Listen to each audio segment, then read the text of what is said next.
Okay, coming at you from my downstairs Harry Potter under the stairs office, which I actually really love.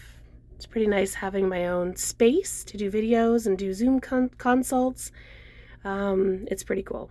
Pretty fun place. Still in progress. We need more bookshelves, obviously. Some of you know that due to my heart condition, I've been working as a library assistant at a local school. This gets me sort of out of forensics on the day-to-day. I'm still doing occasional things because I love the fields and I just spent 13 years studying, but I do need to keep myself a little stress-free. So working with kids and books is definitely the thing to keep my heart beating in a nice, slow, calm way, and also keep my blood pressure down. So working on that. Okay, I just wanted to talk to you about some things I've watched recently that I think might be useful. The first thing, both of these are on Netflix. The first thing is called It Ends With Us. It's a movie with Blake Lively. It also has some other famous people. Has the very cute guy from 1923, who is the son, who is the African hunter, who is going home to save the farm, so to speak. And he's in this movie too, and he plays a good guy in this movie. The movie is really well done. It really shows how victims are groomed, and it also shows how abuse evolves. The one thing I didn't like about the movie is that at the end of the movie, they very peacefully share their daughter, even though they're no longer together. And that's kind of a myth. It has been more my experience that domestic violence abusers fight for the child. They fight to take the child from the person, usually a woman, who has left the abusive situation. So, I just want people to be prepared for that. I would love it if there was a happy ending like the happy ending in this movie, but that's not typical. It's more typical that the father seeks to punish by trying to take the child and prove that the mother's crazy, or has done something illegal, and that's a control thing.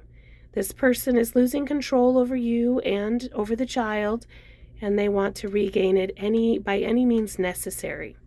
So in the last 11 years, I've probably worked in about 50 of these cases, and that was the situation in every single case. There was a mother who was protective, trying to take her children to leave, to keep them safe, and there was a father. Unfortunately, there were only 2 cases with mothers who were abusive, but most cases, it's a father who's abusive who wants to then take that child from the mother, mostly to punish her. And prove to the world that she's crazy and he's allowed to do whatever he wants. So with her and with the child. So that's the one thing I didn't like about the movie, was the ending was a little bit not realistic, but the rest of the movie was a pretty accurate portrayal of things like grooming and escalation of abuse. So the second thing I've watched recently that I loved, well, I say loved, I liked the way it was done, but it's a very sad story, and that's The Murder of Gabby Petito. This is also on Netflix. That one is a little longer. It has a few episodes, and it too describes how a victim can find herself in these situations with a boyfriend or a husband.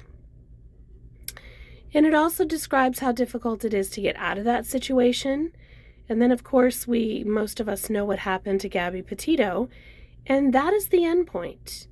If there is no intervention for domestic violence and abuse, this is a train that is a runaway train, and the crash, the thing at the end, is usually the death of the victim. So it is very informative to watch this because they do talk about warning signs, and they do talk about, these situations that Miss Petito found herself in that are very indicative of abuse. There's a little bit of a conversation about police officers and their duty. And I think the police officers on this case, they thought they were doing the right thing. I think the only note I have for the police officers maybe would have been a follow-up.